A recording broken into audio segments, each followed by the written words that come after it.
ଗାଁର ସେ ରାତି ଯେତେବେଳେ ଦେବୀ ନିଜେ ରାସ୍ତାକୁ ଓହ୍ଲାଇଲେ।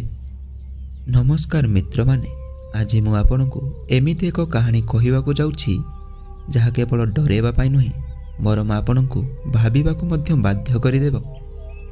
ଏହି ଘଟଣାଟି ଘଟିଥିଲା ଓଡ଼ିଶାର କେନ୍ଦୁଝର ଜିଲ୍ଲାର ମା ଘଟଗାଁ ତାରିଣୀ ପୀଠ ମନ୍ଦିର ନିକଟରେ। ବର୍ଷ ଥିଲା 2017 ବର୍ଷା ଋତୁ। ଭୁବନେଶ୍ୱରରୁ ଆମେ 4 ଜଣ ସାଙ୍ଗ ରାକେଶ, ଅମିତ, ସୁରେଶ ଓ ଦୀପକ ମାଙ୍କ ଦର୍ଶନ ପାଇଁ ଯାତ୍ରା ଆରମ୍ଭ କରିଥିଲୁ। 3 ଜଣ ଥିଲୁ ବହୁତ ବଡ଼ ଭକ୍ତ, କିନ୍ତୁ ରାକେଶ ସେ ଦେବୀ ଦେବତାଙ୍କୁ ବିଶ୍ୱାସ କରୁନଥିଲା। ସେ ସବୁକୁ ମଜାକ ଭାବେ ନେଉଥିଲା। ରାତି ପ୍ରାୟ ସେତେବେଳକୁ 10:30 ହେବ। ଗାଡ଼ିଟି ଆମର ଘନ ଜଙ୍ଗଲ ଓ ପାହାଡ଼ିଆ ରାସ୍ତା ମଧ୍ୟରେ ଯାଉଥିଲା। ଚାରିପାଖେ ଗଭୀର ଅନ୍ଧାର, କେବଳ ହେଡ଼ଲାଇଟ୍ର ଆଲୋକ ଏବଂ ଜଙ୍ଗଲରୁ ଆସୁଥିବା ଅଜଣା ଶବ୍ଦ ହିଁ ଶବ୍ଦ। ହଠାତ୍ ଇଏ କ'ଣ, ଗାଡ଼ିଟି ଆମର ଝଟକା ଖାଇ ରହିଗଲା। ଅମିତ କହିଲା, ଆରେ ଗାଡ଼ିଟା କାହିଁକି ରହିଗଲା? ତେବେ ଦୀପକ ସେତେବେଳେ ବାହାରକୁ ବାହାରି ଗାଡ଼ିର ବୋନେଟ୍ ଖୋଲିଲା, କିନ୍ତୁ ସବୁ ତ ଠିକ୍ ଥିଲା। ଏବଂ ଏହି ସମୟରେ ରାସ୍ତା ପାଖର ଜଙ୍ଗଲ ଭିତରେ ଏକ ଧଳା ଶାଢ଼ୀ ପିନ୍ଧିଥିବା ମହିଳା।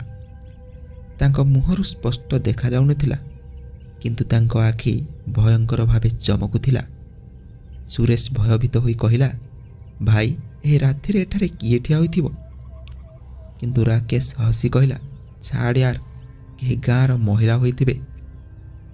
ସେ ମହିଳା ଧୀରେ କହିଲେ, ବେଟା, ମୋତେ ମନ୍ଦିର ପର୍ଯ୍ୟନ୍ତ ଛାଡ଼ିଦେବୁ କି? ଅମିତ ସାହସ କରି ପଚାରିଲା, ମା, ଏତେ ରାତିରେ ଏକା? ଏ କଥା ଶୁଣି ସେ ମହିଳା ହାଲକା ଟିକେ ହସିଦେଲେ। ତାପରେ ରାକେଶ ଗାଡ଼ିର ଡୋର୍ ଖୋଲିଲା ଏବଂ କହିଲା, ଆସନ୍ତୁ ମା, ବସନ୍ତୁ। ସେ ମହିଳା ଜଣକ ପଛ ସିଟ୍ରେ ବସିଲେ, ଠିକ୍ ରାକେଶର ପଛରେ। ଗାଡ଼ି ଚାଲିବା ସହିତ ଗାଡ଼ି ଭିତରେ ହଠାତ୍ ଥଣ୍ଡା ପଡ଼ିଗଲା। ଦୀପକ କହିଲା, ଏସି ତ ଚାଲୁନାହିଁ, ତେବେ ଏତେ ଥଣ୍ଡା କାହିଁକି? ଏବଂ ସେହି ସମୟରେ ରାକେଶ ତାଙ୍କ ଗଳା ପାଖରେ ଶ୍ୱାସ ପଡ଼ୁଥିବା ଅନୁଭବ କଲା। ସେ ପଛକୁ ଘୂରିଲା, କିନ୍ତୁ ପଛରେ କେହି ନଥିଲେ। କିଛି ସମୟ ପରେ ସେମାନେ ଧ୍ୟାନ ଦେଲେ, ଆରେ ଗାଡ଼ିଟି ତାଙ୍କର ମନ୍ଦିର ଯିବା ରାସ୍ତାରେ ନାହିଁ। ଚାରିପାଖେ କେବଳ ଘନ ଜଙ୍ଗଲ, ଭଙ୍ଗା ରାସ୍ତା ଏବଂ ଅଜଣା ଧୂଆଁ। ଦୀପକ GPS ଦେଖିଲା। ସ୍କ୍ରିନ୍ରେ ଲେଖା ଆସିଲା, ୟୁ ଆର୍ ଲଷ୍ଟ, ଏବଂ ଗାଡ଼ି ନିଜେ ନିଜେ ରହିଗଲା। ହଠାତ୍ ଗାଡ଼ି ଭିତରେ ସେହି ସ୍ୱର ଗୁଞ୍ଜିଲା, ରାସ୍ତା ଭୁଲିଗଲୁ କି ବେଟା? 4 ଜଣ ଏକାସାଥେ ପଛକୁ ଚାହିଁଲେ। ଇଏ କ'ଣ? ସେ ମହିଳା ପୁଣି ସେଠି ବସିଥିଲେ, କିନ୍ତୁ ଏଥର ତାଙ୍କ ଆଖି ଲାଲ, ମଥାରେ ତେଜ ଆଲୋକ ଦେଉଥିବା ସିନ୍ଦୁର ଏବଂ ତାଙ୍କ ପାଦ ତଳେ ଅଗ୍ନି ପରି ଆଲୋକ। ଅମିତ କମ୍ପୁଥିବା ସ୍ୱରରେ କହିଲା, ମା, ଆପଣ କିଏ? ସେ ମହିଳା ହସି କହିଲେ, ମୁଁ ସେଇ ଯାହାଙ୍କ ଦର୍ଶନ ପାଇଁ ତୁମେ ବାହାରିଛ। ତେବେ ରାକେଶ ଚିତ୍କାର କଲା, ଏସବୁ ଭୁଲ, କେହି ଦେବାଦେବୀ ନଥାନ୍ତି। ଏହା କେବଳ ଅନ୍ଧବିଶ୍ୱାସ ଏବଂ ଲୋକମାନଙ୍କ ମନଗଢ଼ା କାହାଣୀ। ଏହି କଥା କହିବା ସହିତ ଗାଡ଼ି ଭିତରେ ତେଜ ଜୋରରେ ପବନ ବହିଲା। ଗାଡ଼ିର ଲାଇଟ୍ ଦପ ଦପ ହେଲା ଏବଂ ଗାଡ଼ିର ଖିଡ଼କି ଅଳ୍ପ ବ୍ୟାପୀ ବନ୍ଦ ହୋଇଗଲା। ସେ ମହିଳାଙ୍କ ମୁହଁ ଧୀରେ ଧୀରେ ଭୟଙ୍କର ରୂପ ନେଲା। ତାଙ୍କ ଆଖି ଅଗ୍ନି ପରି ଜଳି ଉଠିଲା। ସମଗ୍ର ଜଙ୍ଗଲରେ ତାଙ୍କର ସ୍ୱର ଗୁଞ୍ଜିଲା, ଯେ ମୋ ଶକ୍ତି ଉପରେ ସନ୍ଦେହ କରେ, ସେ ରାସ୍ତା ପାଏ ନାହିଁ, ସେ ଶରଣ ପାଏ ନାହିଁ। ହଠାତ୍ ରାକେଶ ଅନୁଭବ କଲା, କିଏ ତାଙ୍କ ଛାତି ଉପରେ ବସିଛି। ସେ ଶ୍ୱାସ ନେଇପାରୁନି। ସେ ଚିତ୍କାର କଲା, ମା, ମୋତେ ମାଫ କରିଦିଅ, ମୋତେ ବଞ୍ଚାଅ। ସେହି ମୁହୂର୍ତ୍ତରେ ସବୁକିଛି ଶାନ୍ତ ହୋଇଗଲା। ସେ ମହିଳାଙ୍କ ସ୍ୱର ଏବେ କରୁଣାମୟ ହୋଇଗଲା ଏବଂ ସେ କହିଲେ, ଭକ୍ତିରେ ସନ୍ଦେହ ନଥାଏ, ଆଉ ସନ୍ଦେହରେ ଭକ୍ତି ନଥାଏ ବେଟା।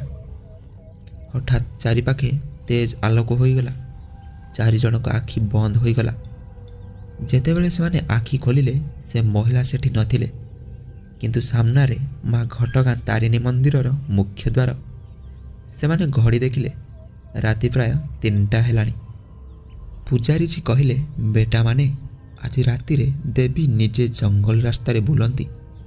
ସେ ସଚ୍ଚା ହୃଦୟରେ ଆସେ, ତାକୁ ସେ ରାସ୍ତା ଦେଖାନ୍ତି, ଆଉ ଯେ ତାଙ୍କୁ ଅସ୍ୱୀକାର କରେ ତାକୁ ସେ ପାଠ ପଢ଼ାନ୍ତି।